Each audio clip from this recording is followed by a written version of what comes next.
हरि ओम ओम सर्गस्थितिनिरोधार्थं काममयो हि यः तं कामं कामकामघ्नं कामाभावाय कामये यत्कामिनी केलिकलापकुण्ठितः कामोऽप्यकामा विमदो बभूवः तं मानिनी मानदं सदा श्रीमोहनं मोहनमानतोऽस्म्यहम् यस्याङ्घ्रिपङ्कजपरागपरप्रभावात् भूत्वा कृतिमतां श्रुतिमाचरामि तं सद्गुरुं सतत सर्वसुखं सदग्र्यं वन्दे सदा विमलबोध घनं विचित्रं व्यासं व्यासकरं वन्दे मुनिं नारायणं स्वयं यतः प्राप्तकृपालोका मुक्ताः कलेर्ग्रहात् यस्य तुण्डाच्युतश्च्युतो राजतेयं रसात्मकः तमच्युतकथाकुञ्जे सुकूजन्तं शुकं भजे श्रीधरं वन्दे श्रीधरैकपरायणं यस्यैव श्रीप्रसादेन श्रीधरेयं कृतिः कृता राधा भक्तिर्हरिर्ज्ञानम् ताभ्यां या च समन्विता तां श्रीभागवतीं गाथां वन्दे युगलरूपिणीम् ॐ नमो भगवते वासुदेवाय ॐ कृष्णाय वासुदेवाय हरये परमात्मने प्रणतः क्लेशनाशाय गोविन्दाय नमो नमः। कृष्णं नारायणं वन्दे व्रजप्रियं कृष्णं द्वैपायनं कृष्णं वन्दे पृथासुतं सच्चिदानन्दरूपाय विश्वोत्पत्त्यादिहेतवे तापत्रयविनाशाय श्रीकृष्णाय वयं नुमः। यं प्रव्रजन्तमनुपेतमपेतकृत्यं द्वैपायनो विरहकातर आजुहाव पुत्रेति तन्मयतया तरवोऽभिनेदोस्तं सर्वभूतहृदयं मुनिमानतोऽस्मि। परम पिता परमात्मा की अकारण करुणा के फलस्वरूप आपके पूर्व जन्म के प्रारब्ध से, आपके जन्म जन्मांतर के संचित पुण्यों के फलस्वरूप और भगवान की विशेष कृपा के परिणाम स्वरूप आपके जन्म जन्मांतरों के संचित पुण्यों ने आपके पूर्वजों के द्वारा किए गए सत्कर्मों ने आज ये सुंदर सुअवसर आपको प्रदान किया है, जिसमें आप श्रीमद् भागवत सप्ताह कथा ज्ञान यज्ञ को श्रवण करेंगे और ज्ञान यज्ञ के द्वारा इस श्रीमद् भागवत महासत्संग को श्रवण करते हुए महापुराण की इस अद्भुत ज्ञान भक्ति वैराग्य से युक्त वार्ता को श्रवण करते हुए, संवाद को श्रवण करते हुए आप अपने जीवन को कृतार्थ करेंगे। यह अवसर आपके अपने किसी भी प्रयास से कभी संभव नहीं हो सकता। यह तभी हो पाता है जिस पर भगवान की कृपा हो अथवा भगवान के किसी भक्त की कृपा हो, उसी के द्वारा ये संभव हो पाता है कि वो भागवत की कथा श्रवण करे। वरना वो दुनिया के समस्त कार्यों को कर सकता है, शादी विवाह और मुंडन और अन्नप्राशन सब कर सकता है, मगर वो भगवान की कथा सुनने का सामर्थ्य नहीं रखता। जो इस संपूर्ण सृष्टि का नियामक है, जो इस संपूर्ण सृष्टि का संचालक है, जो इस संपूर्ण सृष्टि का कर्ता धर्ता है, संघर्ता है, जिसने ही सब, जिसकी ये सृष्टि है, जो स्वयं सृष्टि है, उसकी महिमा को कौन कहाँ कह सकता है और कौन कितना सुन सकता है। पर फिर भी भगवान जिस पर कृपा करते हैं तो मनुष्यत्वम मुमुक्षुत्वम मनुष्य बनाते हैं, फिर उसके अंदर मुक्त होने की इच्छा प्रकट करते हैं कि मनुष्य हो गया, मनुष्य के बाद इसके अंदर ये इच्छा आ जाए कि मैं मुक्त हो जाऊं झंझटों से, मैं मुक्त हो जाऊं प्रपंच से, मैं मुक्त हो जाऊं उस स्थान से जिसे भवसागर कहते हैं, मैं मुक्त हो जाऊं उस प्रपंच से जहां सुख नाम की कोई वस्तु कहीं उपलब्ध नहीं है, जहां सुख का सिर्फ भ्रम है। सुख माने कुछ नहीं। इस संसार में कहीं कोई सुख नाम की वस्तु नहीं है। संसार में सुख और दर्पण में मुख ये सिर्फ दिखता है परंतु होता नहीं। अस्तु, हम भगवान की कृपा से इस दिव्य सद चर्चा को श्रवण करेंगे और आपका जो उद्देश्य है उस उद्देश्य को ध्यान में रखते हुए आपके पूर्वज आत्मा वही जायते पुत्र, वेद कहता है कि पिता की आत्मा ही पुत्र के रूप में होती है। अस्तु, आपकी उपस्थिति और मैं ये मानता हूं कि आपके जिन पूर्वजों के चित्र आपने रख रखे हैं, इन सब की मानसिक उपस्थिति यहाँ हो और वो इस कथा को श्रवण करें और इस कथा से ज्ञान भक्ति वैराग्य से युक्त होकर वो अपने स्वरूप को प्राप्त करें, स्वयं की आत्मस्थ हो, स्वयं स्वरूपानुभूति उनको हो, ताकि उनको भी शांति प्राप्त हो सके। और इसमें कोई आश्चर्य नहीं है कि याद रखिए, जब तक स्वरूप की अनुभूति नहीं होती है तब तक जीवित भी, और जीवित के बाद शरीर छूट जाने के बाद यदि वो प्रेत भी हो जाता है तो भी उसकी मुक्ति नहीं होती, क्योंकि वो उसी में फंसा उलझा रहता है। स्वरूप से विमुख संसार में जब तक मानव देह में रहा तब तक देह में दुखी रहा, प्रपंच में बंधा रहा, और जब देह से मुक्त हो गया तो प्रेतादि हो गया, इधर उधर टहलने लगा, या जो भी उसको स्थिति उसके कर्मों के हिसाब से प्राप्त हुई उसमें वो भटकने लगा, पर वो मुक्त नहीं है। इसलिए हम प्रार्थना ये करेंगे कि हमारे जो भी पूर्वज हैं और जो भी हैं सबका कल्याण हो, सबका मंगल हो, और इस कथा के द्वारा सबका कल्याण हो, ऐसी शुभ कामना से युक्त होकर निमित्त यजमान आप बने हैं।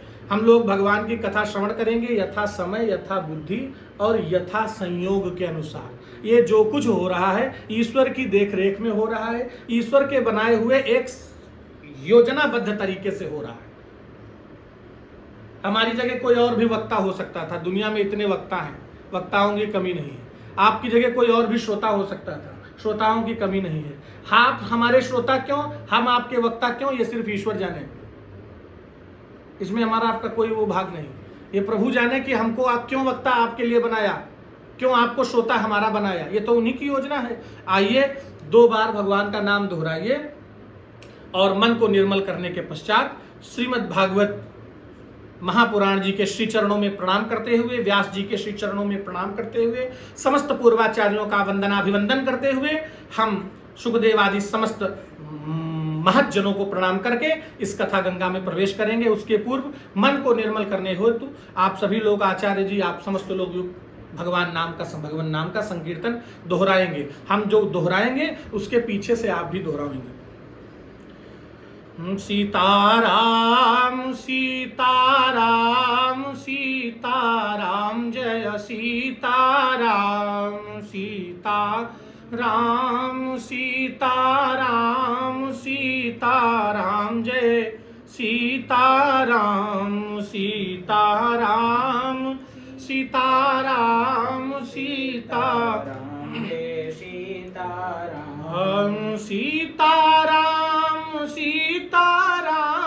सीताराम सीताराम, जय सीताराम सीताराम सीताराम सीताराम, जय सीताराम सीताराम सीताराम सीताराम, जय सीताराम सीताराम सीताराम सीताराम, जय सीताराम। राधे श्याम राधे श्याम राधे श्याम, जय राधे श्याम राधे श्याम राधे श्याम राधे श्याम, जय राधे श्याम राधे श्याम राधे श्याम राधे श्याम, जय राधे श्याम राधे श्याम राधे श्याम राधे श्याम, जय राधे श्याम। एक बार प्रेम से बोलिए श्री सीताराम नाम भगवान की जय, श्री भक्तवत्सल भगवान की जय, श्रीमद् भागवत महापुराण की जय, श्री व्यास जी भगवान की जय, श्री सुखदेव भगवान की जय, समस्त देवी देवताओं की जय, सद्गुरुदेव भगवान की जय। सच्चिदानंद रूपाय विश्वोत्पत्त्यादि हेतवे तापत्रय विनाशाय श्री कृष्णाय वयं नुमः। श्री भागवतकार जी ने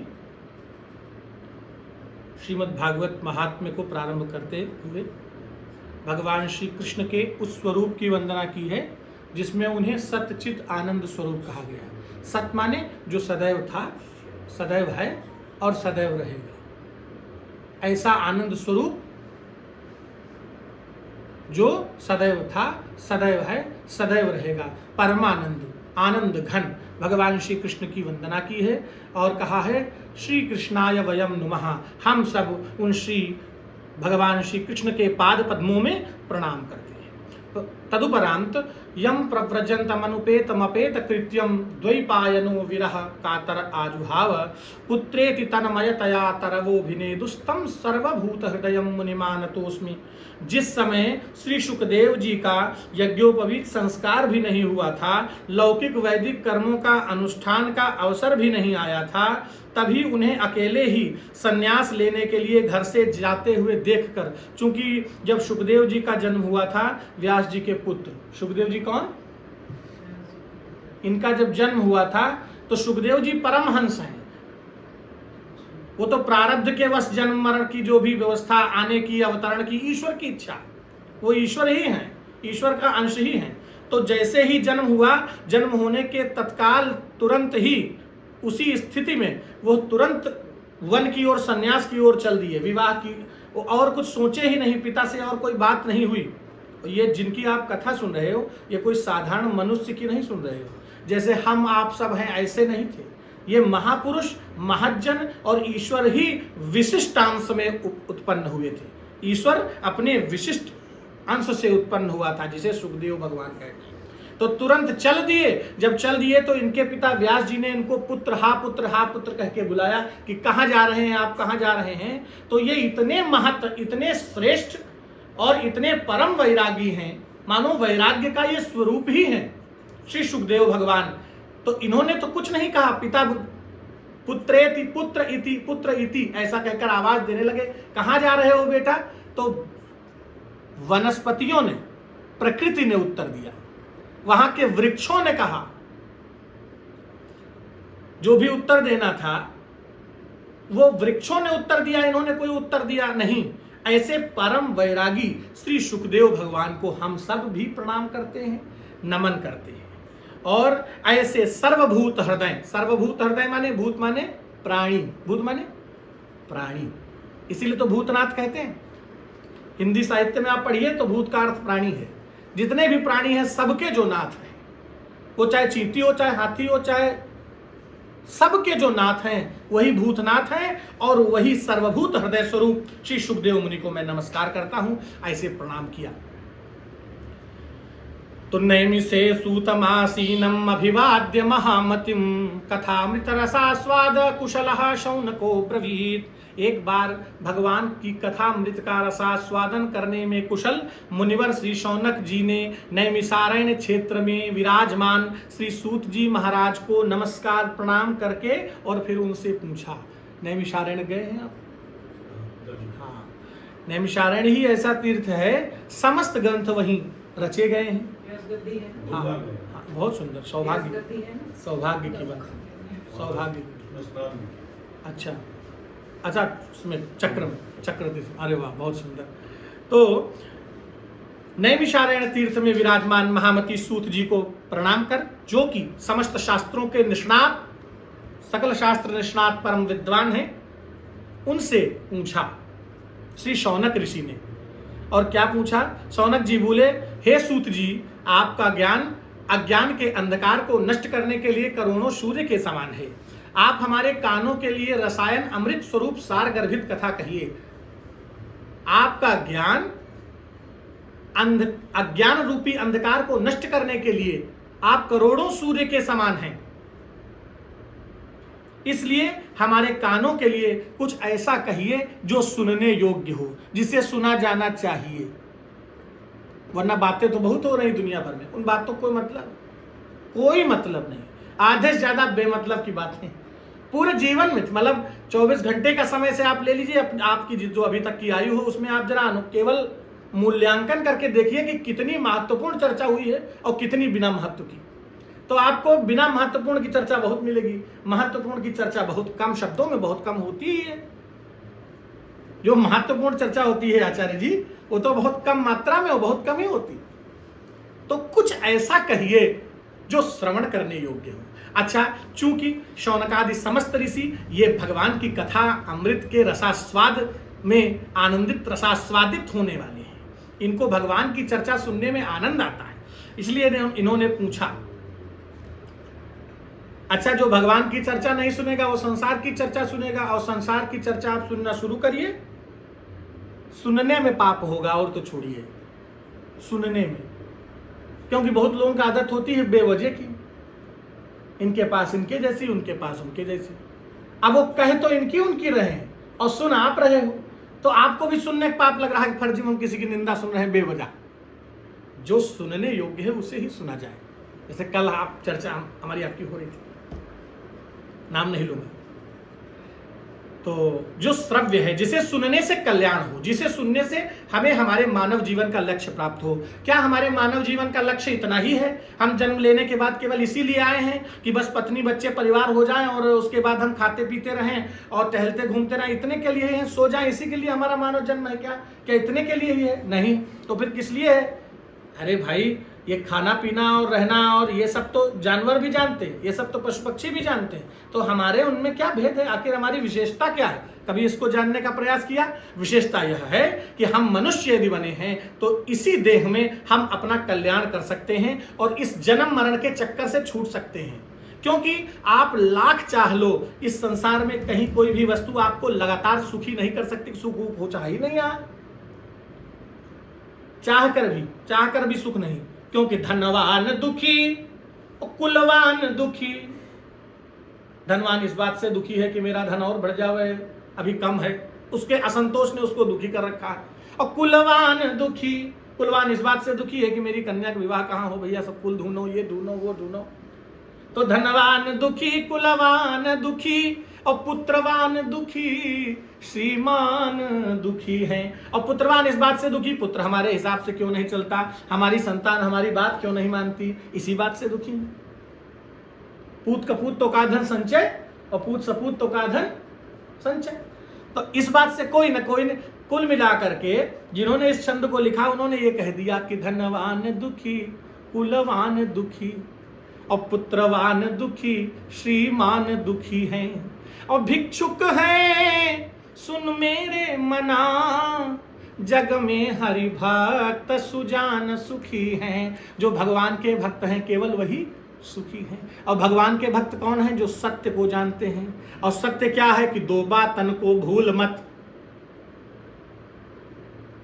दो बातन को भूल मत, जो चाहु कल्याण तो नारायण एक मौत को और दूजे श्री भगवान सियावर रामचंद्र भगवान की, सच्चिदानंद भगवान की। तो भैया इन दोनों बातों को जो नहीं भूलता है वो सुखी है,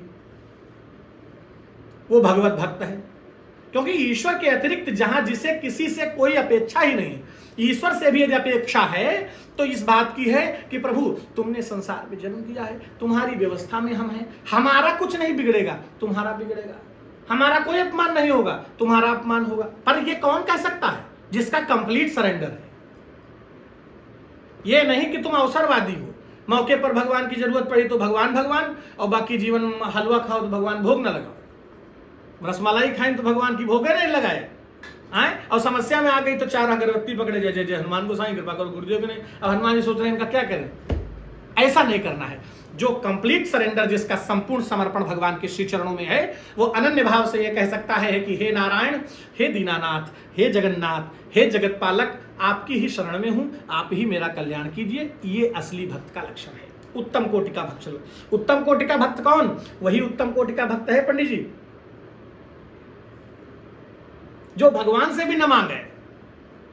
अधम कोटि का भक्त कौन? जो भगवान से मांगे। और एकदम निम्न कोटि का भक्त कौन? जो केवल मौके मौके पर भगवान से मिले। ये है भक्त की, हाँ देखिए विभाजन। तो बहुत सुंदर भाव में सब आपने सुना। आइए श्रवण करते हैं। तो श्री शौनक जी महाराज ने कहा कि कुछ ऐसा श्रवण कराइए, जिस भगवान की कथा श्रवण कराइए, वही सुनने योग्य है।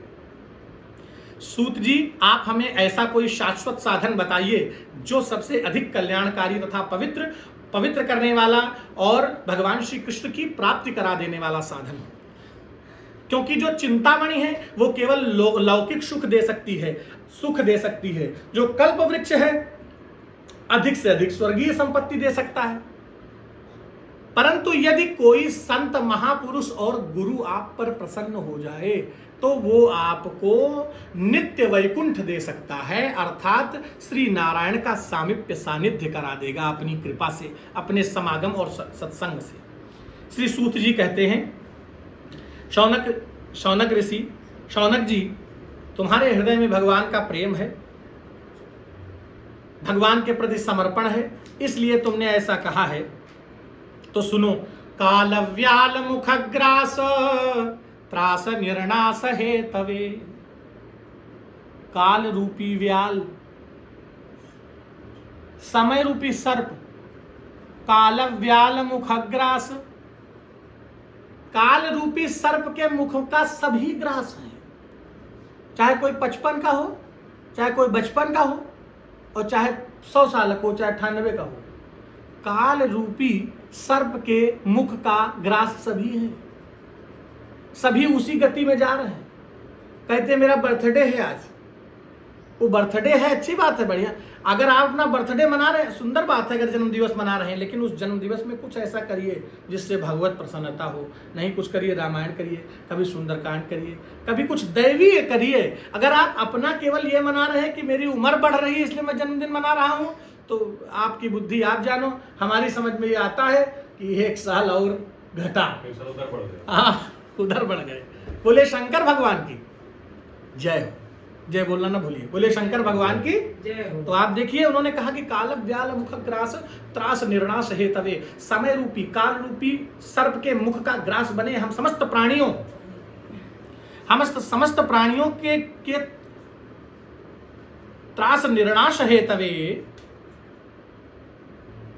श्रीमद् भागवतम शास्त्रम, यानी उस दुख के निवारण के हेतु में श्रीमद् भागवतम शास्त्रम कलौ कीरेण भाषितम। श्री सुखदेव जी ने जो श्रीमद् भागवत शास्त्र कहा है वही इसके निवारण का हेतु बनेगा। कैसे? कि काल रूपी व्याल के मुख का ग्रास होने के त्रास का आत्यंतिक नाश करने के लिए श्री सुखदेव भगवान ने श्रीमद् भागवत शास्त्र का प्रवचन किया है। और सुनिए, मन की शुद्धि का, अगर आपको मानसिक शुद्धि चाहिए, मानसिक शांति चाहिए, मानसिक एकाग्रता चाहिए, एक किताब 5 मिनट नहीं पढ़ सकते हैं, एक किताब 10 मिनट नहीं पढ़ सकते हैं, वही बात। तो मतलब बड़ा अच्छा आपने कल ये बात कहा, मेरे मन में है अभी वो बात, बिल्कुल बैठ गई कि एकाग्रता भंग है कतई। वो 10 मिनट किसी ग्रंथ का आश्रय नहीं ले सकते, वो इतने चलायमान और इतने उद्विग्न हैं कि क्या कहा जाए संसार की स्थिति में। तो कहना यह चाहता हूं कि श्री सूत जी महाराज ने कहा कि आत्यंतिक काल के त्रास को दूर करने के लिए श्रीमद् भागवत शास्त्र का प्रवचन किया है श्री सुखदेव भगवान ने, और मन की शुद्धि का इससे बड़ा साधन कोई नहीं है। क्योंकि याद रखिए, जन्मांतरे भवेत पुण्यम तदा भागवतम लभेत। जन्म जन्मों के जब पुण्य होते हैं तब भागवत प्राप्त होती है। और सुनिए, व्यवस्था प्राप्त हो जाती है, पता है आपको? अच्छे दार्शनिक चित्र लगा दिए जाते हैं, वो प्राप्त हो जाता है। बाहर से कृत्रिम सफाई सुथराई और दिव्य और दिखना और वो और ये सब मिल जाएगा, कथा वहां नहीं मिलेगी। ये जरूरी नहीं कि वहां आपको कथा मिल जाए या वो तत्व मिल जाए जिससे आप निश्चिंत हो जाओ, जिससे आपकी जो दुख अंदर है उस दुख की निवृत्ति हो। उसका कोई उपाय वहां मिलने वाला नहीं, हो सकता है और बढ़ जाए वहां जाके। इसीलिए इन्होंने कहा है कि व्यवस्था तो उपलब्ध हो जाएगी, पर क्या कथा उपलब्ध हो जाएगी? बिल्कुल नहीं। ये तभी उपलब्ध होती है जब जन्मांतरे भवेत पुण्यम तदा भागवतम लभेत। उसमें भी एतस्मात् अपरम किंचिन मनः शुद्धे न विद्यते, इससे श्रेष्ठ मन को शुद्ध करने का कोई साधन नहीं है। तो हम लोग यहाँ इसलिए हैं कि हमारे आत्मा और हमारे मन की शुद्धि हो।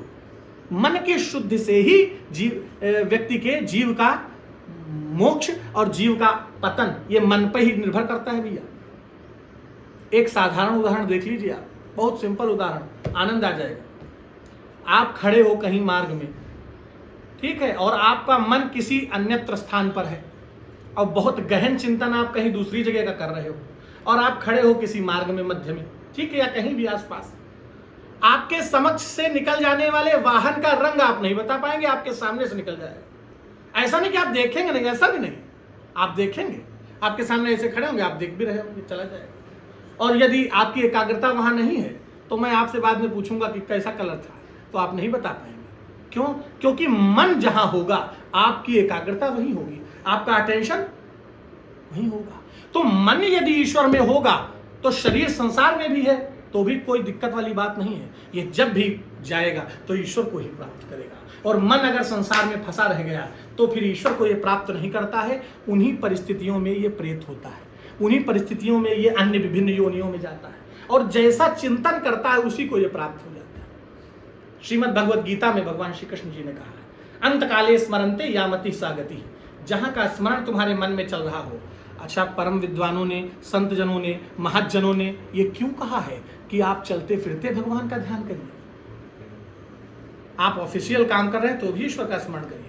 आप ईश्वर के स्मरण को अपना सर्वश्रेष्ठ कार्य बनाकर और अपनी श्वासों की माला पर उनका स्मरण करिए। ध्यान और कुछ नहीं है, ध्यान यही है कि आप अपने श्वास प्रतिश्वास पर भगवान का स्मरण करिए और उनके प्रति कृतज्ञ रहिए, उनके प्रति प्रणम्य रहिए कि आपकी कृपा से ही सब चल रहा है, तेरा ही दिया है जो खाया पिया है, तुम्हारी व्यवस्था। ये भाव अगर बना रहे तो कल्याण होगा, और मन की शुद्धि का इससे सरल कोई साधन नहीं है, ऐसा उन्होंने कहा। और फिर बताने लगे क्या, ये एक बार की बात है जब सुखदेव भगवान, अभी आगे आप सुनोगे, अभी तो आप ये सुन रहे हो, जब तक किसी ग्रंथ की, किसी स्थान की महिमा हमारे मस्तिष्क में नहीं होती है तब तक हम उसको बहुत अटेंशन दे नहीं पाते।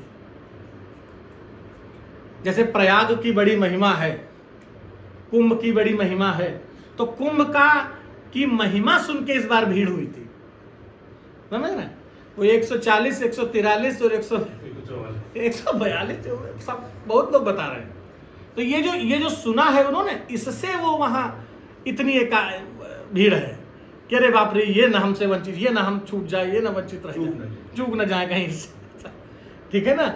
बाकी मूल महिमा तो प्रयाग की सर्वदा से ही है, लेकिन नहीं, अभी वाला 144 वाला वो चाहिए। तो ये क्या है, महिमा के द्वारा ही व्यक्ति कहीं एकाग्र हो पाता है। अभी आप जो सुन रहे हो, आज केवल आप महिमा ही सुन पाओगे। श्रीमद् भागवत का महात्म्य पद्म पुराण के 6 अध्यायों में लिखा है व्यास जी ने, जो मैं आपको सुना रहा हूं वो अभी इस ग्रंथ की महिमा है। तो एक बार की बात है, जब जिस समय सुखदेव भगवान महाराज परीक्षित के कल्याणार्थ उनको कथा सुना रहे थे, तो समस्त देवता अमृत का कलश लेकर वहां पधारे और कहा कि परीक्षित को मृत्यु का भय है, इसलिए ये मृत्यु से बचना चाहते हैं, तो हम जो ये कलश ले आए हैं अमृत कलश, देवताओं ने कहा ये आप इनको पिला दीजिए और हमको भगवान की कथा रूपी अमृत पिला दीजिए। ये तो श्री सुखदेव भगवान ने कहा कि क्व सुधा क्व कथा लोके क्व काचः क्व मणिर् महान ब्रह्मरातो विचार्यैवं तदा देवांजहासः। कहाँ कांच और कहाँ मणि, इनकी दोनों की कहीं तुलना हो सकती? कहाँ कांच और कहाँ मणि, कहाँ भगवान की परम पावनी कथा और कहाँ तुम्हारा ये अमृत जिसके लिए तुम सब लोग खूब लड़े थे, देवतासुर मंथन हुआ। जी। तो इसकी तो उन्होंने अपात्र जानकर, याद रखिएगा, अपात्र को कदापि न सुनावे, इसके लिए मना भी किया गया है। इसमें लिखा है अपात्र को सुनाने के लिए नहीं है, जो इसका पात्र हो, जिसे इसकी आवश्यकता हो उसको सुनावे। और ये बिल्कुल नहीं लिखा, भैया थोड़ा सा फैन ऑन कर दी, कम उस पर, ये लिखा है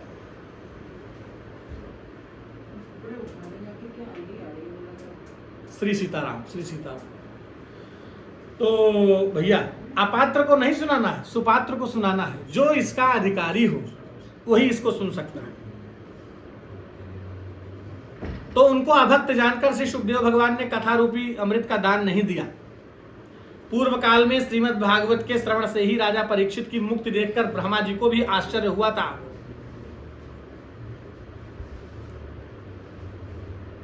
राज्यो मोक्षम तदावीक्ष्य पुरा धातापि विस्मृतः।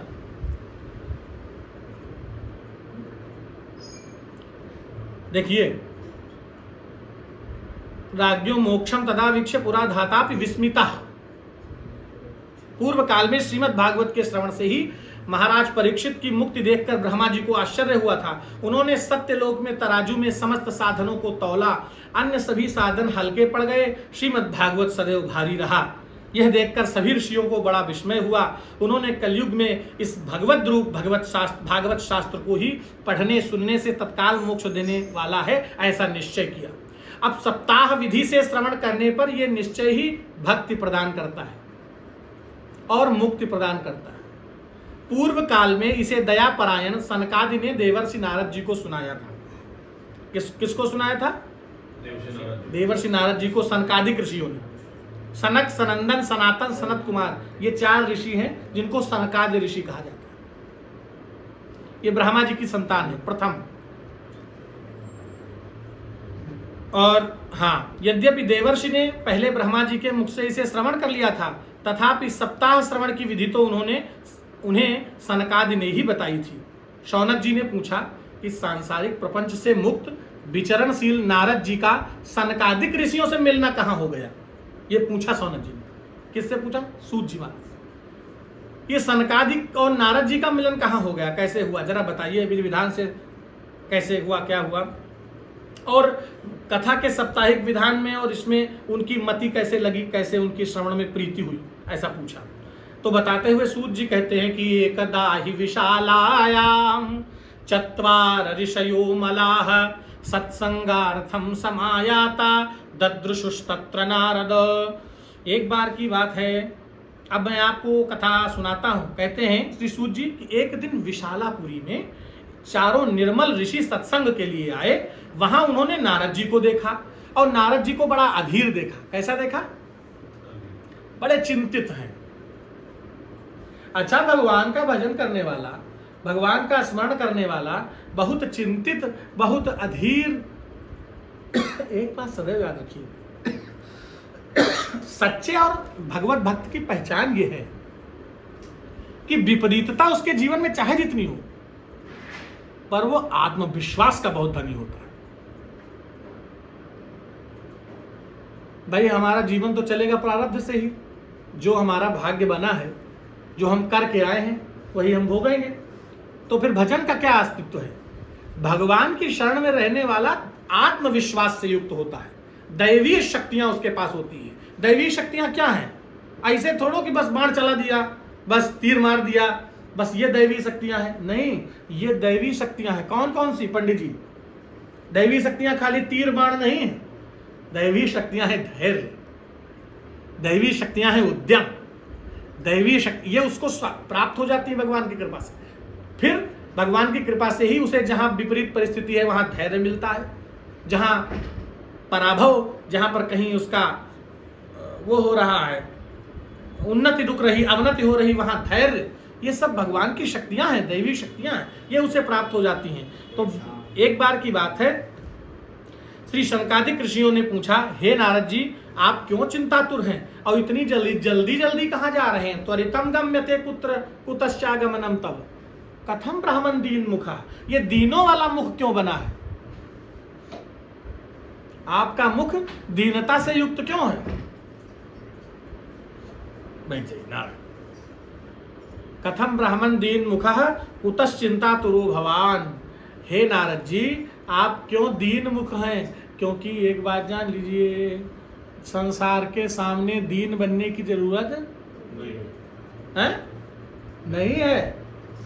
संसार के सामने विनम्र बनने की जरूरत है, मगर दीन बनने की जरूरत। संसार से विनम्रता और भगवान से दीनता। भगवान के सामने आइए तो कहिए, दीन दयाल बिरदु संभारी, हरहु नाथ मम संकट भारी। ये भगवान के सामने कहिए, और संसार के सामने विनम्र पर दीन नहीं। क्योंकि संसार रही मन निज मन की व्यथा, मन ही राखो गोय। रहीमदास जी ने कहा है, उनका भी अपना अनुभव है। रही मन निज मन की व्यथा, मन ही राखो गोय। क्योंकि सुनिए ठिलई हैं लोग सब, और माटी न ले है। बांट रहे हैं, कोई समर्थ नहीं, सब हंसेंगे बाद में पीठ पीछे जाके, अरे ये भी अब बहुत यहाँ नहीं, सामने ये भी कह देंगे अरे भैया बहुत दुख तुम्हारे ऊपर है, बहुत तुम परेशान हो, भगवान तुम्हारा कल्याण, मगर पीठ पीछे जाके बहुत प्रैक्टिकल बात है।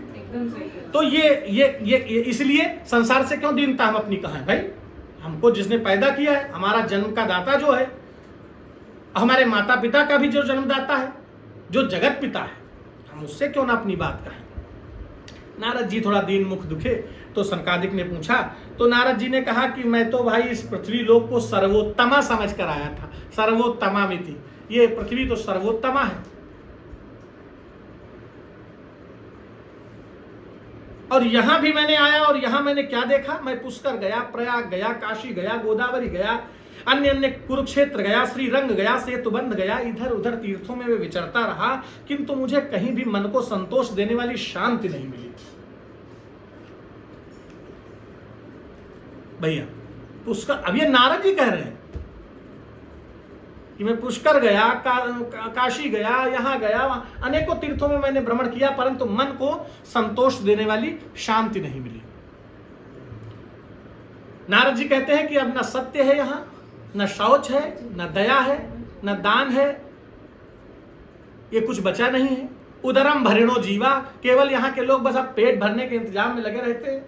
वराका कूट भाषिणा, वराका कूट भाषिणा, और कूट भाषिणा मतलब जिस समय भी आप यहाँ के लोगों से बात करोगे तो बात करते वक्त वो ऐसे बातें आप कर देंगे, दोबारा उनसे बातें नहीं करोगे।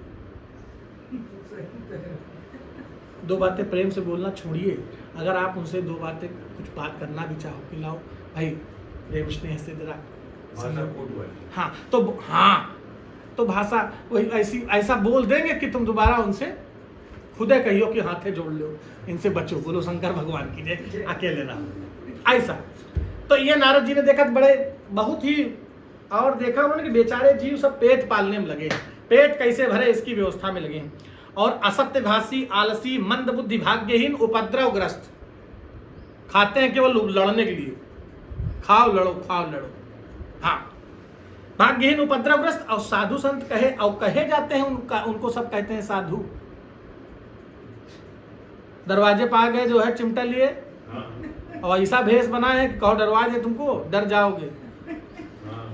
स्त्री धन आदि सभी का परिग्रह करते हैं, देखने में विरक्त हैं। महाराज जी आप दक्षिणा लेते हैं कि नहीं लेते हैं? नहीं मैं पैसा नहीं छूता हूँ। तो फिर क्या करूं, पैसा नहीं छूते? अच्छा तो फिर क्या किया? ये मेरी जेब में रख दीजिए, मैं छूता नहीं हूं हाथ से। ये है कलिकाल के विरक्त और कलिकाल के प्रभावित, कलयुग से प्रभावित, युग का प्रभाव। स्त्री धन सब का परिग्रह करते हैं विरक्त, देखने में विरक्त। घरों में स्त्रियों का राज्य है, इसका आशय समझिए। माता पिता का कोई मतलब नहीं है, वृद्ध बुजुर्ग जनों का कोई मतलब नहीं, निराश होकर गेट पर बैठे हैं, एकाधिपत्य के भाव में, अज्ञान में अंधे होकर केवल और केवल पत्नी के श्री चरणों की अभिवंदना से ही उनको छुट्टी नहीं मिलती है। मेरा आशय समझिए। वो पत्नी जब से आ गई तब से बस आरती, अरे पत्नी है, सम्मान कीजिए, आदर दीजिए, वो भी किसी की कन्या बेटी है, आप लाए हैं जीवन भर के लिए, ठीक है, मगर उसको भी मत भूलिए जिससे आप जन्म ले चुके।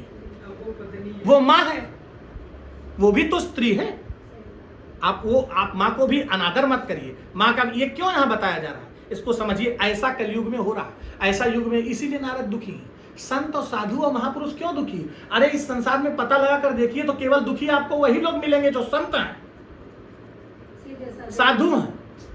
अब साधु का परिभाषा, तुम अपना धोती कुर्ता गौछा लगाते हो तो तुम जानो, साधु हृदय होता है, संत हृदय होता है। संत न पुरुष होता है न स्त्री होता है, वो एक हृदय की स्थिति है, वो एक मन का पद है, उपाधि। जब मन निर्मल हो गया, किसी से कोई द्वेष नहीं रह गया, तो उस मन की निर्मल अवस्था को संत कहते हैं। वो कोई भी हो सकता है, शर्ट पैंट में हो सकता है, छोटी उम्र का हो सकता है, हाँ, वो ये आवश्यक बिल्कुल नहीं कि वो कैसा होगा। जी हाँ। और उन्होंने देखा, क्या देखा? महात्माओं के आश्रम, तीर्थ, नदियों पर विधर्मियों का अधिकार हो गया है। उन दुष्टों ने बहुत से देवालय नष्ट भी कर दिए हैं। इस समय यहाँ न कोई योगी है, न सिद्ध है, न ज्ञानी है, न सत्कर्म करने वाला है। सारे साधन इस समय कलिरूप दावानल से जलकर भस्म हो गए हैं। इस कलयुग में सभी देशवासी बाजारों में अन्न बेचने लगे हैं। ब्राह्मण लोग पैसा लेकर वेद पढ़ाते हैं। वेद पढ़ाने का जो मूल उद्देश्य था उससे भटक गए हैं। केवल पैसा मिले इसके लिए वेद पढ़ते हैं। पहले वेद पढ़ते थे भगवत प्राप्ति के लिए, अब वेद पढ़ते हैं धन प्राप्ति के लिए, है ना।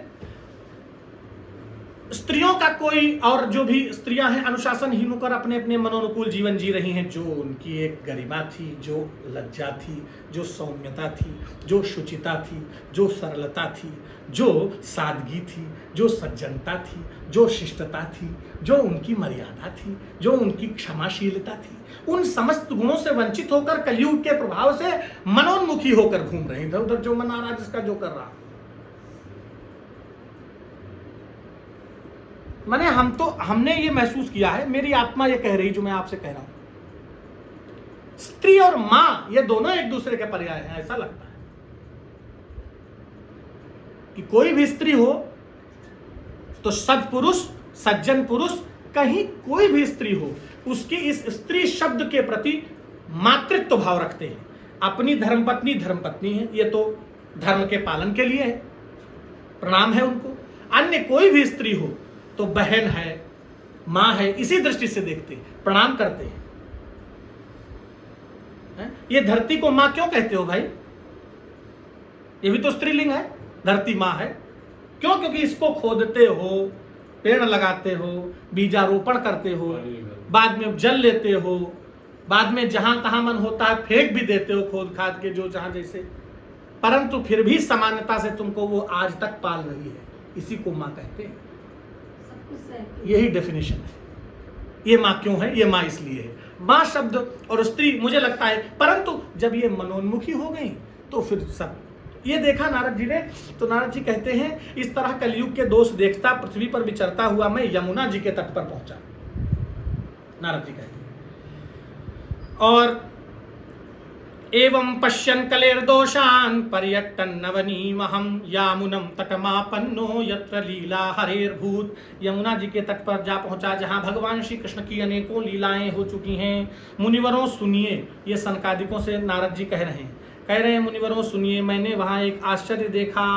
उस यमुना नदी के तट के समीप में एक युवती स्त्री खिन्न मन से बैठी हुई थी।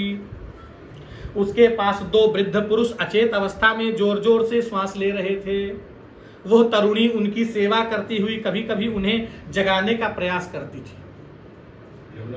यमुना नदी के तट के पास एक स्त्री थी। वो उस स्त्री के आसपास दो पुरुष लेटे हुए थे जो कि निश्चेष्ट थे, उनमें कोई चेष्टा नहीं थी, वृद्ध की भांति। निश्चेष्ट को वृद्ध कहते हैं, यदि वो युवा हो तो भी। मेरा आशय समझिएगा, यदि निश्चेष्ट है, यदि पानी लेने में भी वो अलसा रहा है, तो 28 साल का भी हो तो भी वो बुढ़ा है, ऐसे समझिए। महाराज जी, गुरु जी, जय सीताराम। वो दोनों वो लेटे हुए थे और वो बार बार वो जो स्त्री थी, युवती, वो जगाने का प्रयास कर रही थी। ठीक है, उन्हें चेत कराने का प्रयास करती थी। वहां से उसी समय नारद जी उसी क्षण उसी यमुना तट के पास से गुजर रहे थे। तो उस युवती ने नारद जी को देखा और कहा, भो भो साधो क्षणम तिष्ठ मत चिंतामपि नाशय। हे साधु, क्षण भर रुको, मेरी चिंता का निवारण करो। क्योंकि दुख किससे कहें? जिसका हृदय साधु हो उसी से दुख कहिएगा। जो अंदर का निर्मल हो, जिसके मन में छल कपट ये सब हमेशा न रहता हो, बाकी थोड़ा थोड़ा तो सबके में रहता है। ये कैसे कह दें कि बिल्कुल न हो? हाँ, नहीं, भगवान की कृपा है सभी। देखिए, भगवान की कृपा है, इनको भागवत मिल रही है, देव दुर्लभ है, कहाँ सबको सुलभ है। ये इनका परम सौभाग्य भी है।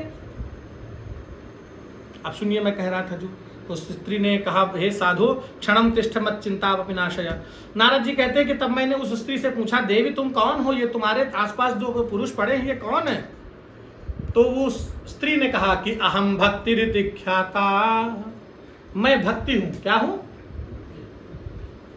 इमऊ में तनयो मतौ, ये मेरे पुत्र हैं।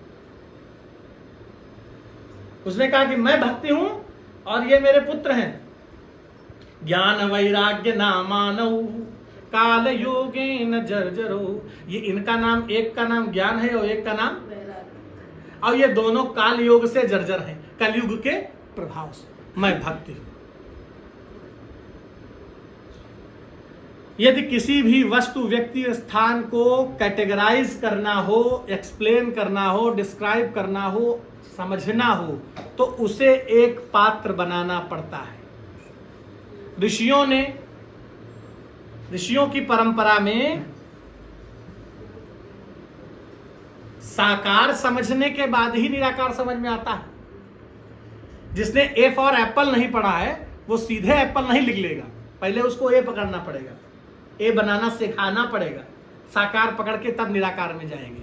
तो भक्ति, क्या कहा इन्होंने कि मैं भक्ति हूं और ये मेरे दोनों पुत्र हैं जो निश्चेष्ट पड़े हैं। निश्चेष्ट क्यों पड़े हैं? कलयुग के प्रभाव से, काल योगेन जर्जर। और मुझे कोई सुख शांति नहीं प्राप्त हो रही है। देखिए, कहती है भक्ति कि मैं द्रविड़ देश में उत्पन्न हुई। द्रविड़, द्रवित समझिए, द्रविड़ जहां है वो तो है ही है, दक्षिण में द्रविड़। लेकिन इसका अर्थ ये भी निकलता है कि मैं उत्पन्न ही वहां होती हूं जहां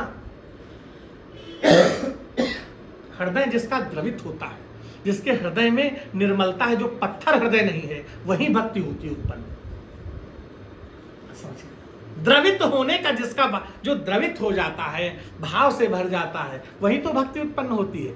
यद्यपि यहां भक्ति महारानी कहती है कि उत्पन्ना द्रविड़े साहम वृद्धिम कर्नाटके गता, कर्नाटक में मेरी थोड़ी थोड़ी वृद्धि को मैं प्राप्त हुई, भक्ति कह रही है। और तदुत्पन्न क्वचिन क्वचिन महाराष्ट्रे, थोड़ा थोड़ा महाराष्ट्र में भी मेरी वृद्धि हुई। पर गुर्जरे जीर्णताम गता, जब मैं गुजरात पहुंची तो वहां मैं बिल्कुल जीर्ण हो गई, भक्ति महारानी कह रही है।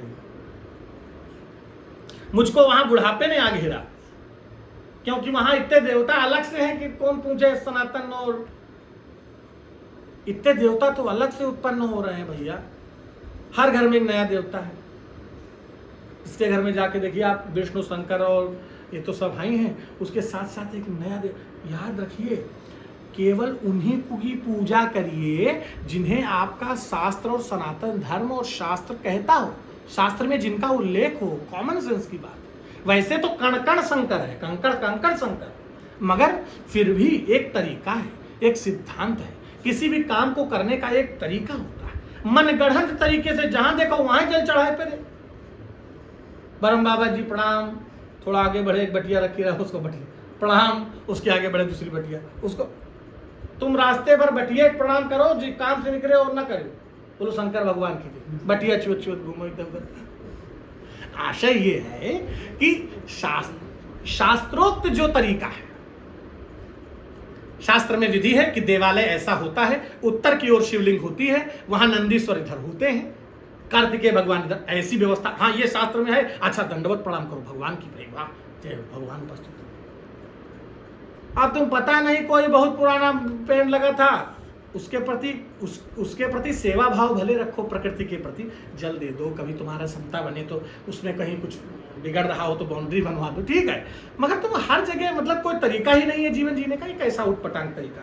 10 बजे उठना है, 12 बजे सोना है, 1 बजे सोना है, 10 बजे उठना है, खाना सुबह जल पीना चाहिए, पी रहे हैं कुछ और, जी रहे हैं कुछ और। तो जीवन उटपटांग है। जीवन दुखी क्यों है? रोगग्रस्त क्यों है? मन परेशान क्यों है? क्योंकि बड़ा उटपटांग है। जैसे होना चाहिए वैसे हर चीज का एक तरीका है। अब वो पता नहीं कहाँ क्या क्या ला ला के कौन कौन सी फोटो, हम कहें ये कौन है, कहें ये गुरुदेव है। फिर हम कहा अच्छा भैया ठीक। दूसरे यजमान के यहाँ हम पहुंचे, वहां दूसरे गुरुदेव। तो इतने तो गुरुदेव हमको मिल गए कि हम बहुत कंफ्यूज हो गए। नहीं, विष्णु की पूजा करें, शिव की पूजा करें, दुर्गा की पूजा करें, ठीक है ना, हनुमान जी की पूजा करें, इतने देवी अपने कुल देवी देवता का स्मरण करें। इनमें कोई भेद नहीं समझना चाहिए। इनमें महापाप लगता है जो व्यक्ति दुर्गा जी में, शिव जी में और ब्रह्मा जी में और विष्णु जी में, इनमें जो भेद समझता है, अलग अलग समझता है, उसे बड़ा दोष, बड़ा पाप लगता है। ये एक ही है। अगर आप शिव को भजते हो तो जो फल शिव को भज के आपको प्राप्त होगा वही मुझे दुर्गा को भज के प्राप्त होगा। मेरी इष्ट वो है, तुम्हारी इष्ट कौन, इस सब एक ही बात है। पर आप एक बात समझो, उपाधि भेद से नाम बदलते हैं। ठीक, एक ही व्यक्ति, किसी का जीजा है, किसी का भाई है, किसी का बेटा है, तो उपाधि भेद हुआ, संज्ञा बदल गई, सामान्य सी, पर वो अलग है, ऐसा कैसे संभव? अच्छा, एक ही शक्ति को बहुत कार्य करने हैं, तो एको हम बहुश्याम, तो जब संवरण का काम करना हुआ तो शिव हो गए, लीला का संहार करना हुआ शिव हो गए, और जो ब्रह्मा विष्णु शिव तीनों से कोई काम नहीं बनने वाला तो दुर्गा हो गए। बोलो दुर्गा मैया की। तो ये है तरीका। दूर कुसंगत से रहें, करें संत का साथ, और जहां तहां ना ही झुके हरिभक्तन का माथ। पता लगा वो पीपल पर चढ़ावत जल, वो न सिद्ध था न कुछ था, क्या था, वहां से एक प्रेत सिद्ध हो गया। और सिद्ध क्या हो गया, वो खोपड़ी पर रहने लगा उनकी। या तो प्रेत को बांधने की क्षमता तुमको आती हो, आता तुमको था नहीं, सिर्री हो गया अधिक ज्यादा। उनको लग रहा है हम पूजा कर रहे हो, जिंदगी सिर्रापन चली गई। वो जो कृत्य करते थे उनको लगता था हम पूजा कर रहे हैं, अब उनका ब्लड प्रेशर बढ़ जाता था, अब उनकी खोपड़ी हिलने लगती थी ऐसे ऐसे, अब उनको लग रहा है कि हम सिद्ध हो गए। अरे इसको सिद्ध कहते हैं मूर्ख शिरोमणि। सिद्ध इसको कहते हैं कि तुम शांत हो जाओ। सिद्ध उसको कहते हैं जो वाकई में सिद्ध है वो गुप्त है, जो वाकई में शक्तिमान है वो गुप्त है। वो क्यों बताएगा कि हम शक्तिमान है? भाई हमारे पास इतनी शक्ति थोड़ी है कि हम संसार भर को तारते घूमेंगे। जो वाकई में संत है, वाकई में सिद्ध है, वाकई में योग्य है, वो बहुत गुप्त रूप से बहुत सांकेतिक। तो कहने का मतलब इस प्रकार देखो, गुजरात की स्थिति, गुजरात में भक्ति की स्थिति और वृद्ध हो गई भक्ति, ऐसा देखा। वो भक्ति बता रही है अपने बारे में और कह रही है, ये दोनों भी बूढ़े हो गए हैं, इसी से मैं बहुत दुखी हूं। आप परम बुद्धिमान एवं योग निधि हैं, इसका क्या कारण हो सकता है बताइए। तो नारद जी कहते हैं, किससे कह रहे हैं जरा बताइए आप लोग। जी हाँ, नारद जी कहते हैं। अब देखिए एक बात जान लीजिए, ये प्रश्न सूत जी से नैमिषारण्य तीर्थ में शौनक ऋषि ने किया था। शौनक ऋषि ने कहा मुझे कथा सुनाइए। श्री सूत जी ने कथा सुनाने में ये कथा सुनाई, और उस कथा में ये सुनाया कि इनको ये सुना रहे हैं, इनसे ये मिल रहे हैं, इनकी बात हो रही। ठीक, ऐसे चल रहा है क्रम। सूत जी कहते हैं, मुनिवर नारद जी ने एक ही क्षण में उसका कारण जानकर कहा। नारद जी ने कहा, देवी सावधान होकर सुनो, ये दारुण कलयुग है, दारुण कलयुग। और कलयुग का लक्षण क्या है कि कलिकाल बेहाल किए मनुजा, और नहीं मानत को अनुजा तनुजा, और ससुरारी प्यारी लगी जब ते, तो रिपुरूप कुटुंब भय तप तबते। कलिकाल में क्या हो गया? कलिकाल में ऐसे लोग हो गए जो बहन बेटी नहीं मानते, अधार्मिक हो गए, परम कुकृत्य करने वाले लोग, धर्म का बिल्कुल विचार न करने वाले लोग। कलिकाल की स्थिति बड़ी दयनीय है। कैसी कैसी? तपसी धनवंत दरिद्र ग्रही। जो तपस्वी है वो धनवान है, जबकि उसको धन का संचय नहीं करना जाना। तपस्वी धनवंत दरिद्र ग्रही, और कलिकौतुक तात न जात कही, तो सुतमा नहीं मातु पिता तबलों, अबलानन दीख नहीं जबलों। तुलसीदास जी कहते हैं, गोस्वामी तुलसीदास जी, कि बच्चे अपने माँ बाप को तभी तक मानते हैं जब तक उनकी परम प्रिया नहीं आ जाती। और परम प्रिया के बाद फिर परम प्रिया, और फिर माता जी का कोई हाल कौन ले, पिताजी का हाल कौन ले, जब छुट्टी अपने से पावे तब तो। बोलो शंकर भगवान की जय। ये क्या कलिकाल का प्रभाव है? तो वही बात उन्होंने कही। नारद जी ने कहा दारुण कलयुग है, इस कारण ऐसी स्थिति बनी हुई है। लोग सठता और दुष्कर्म में लगकर अघासुर बन गए हैं। संसार में जहां देखो वही सत्पुरुष दुख से, यहां जो आपको दुखी ज्यादा दिखे ये जान लो कि ईमानदार आदमी है। यहां जो आदमी बहुत आपको परेशान दिखे तो ये जान लेना कि वो निश्चित ही ऑनेस्ट है, उसके जीवन में मूल्य है। आप खुद बताओ, राक्षसों के बीच रहना कितना कठिन है किसी भले आदमी का।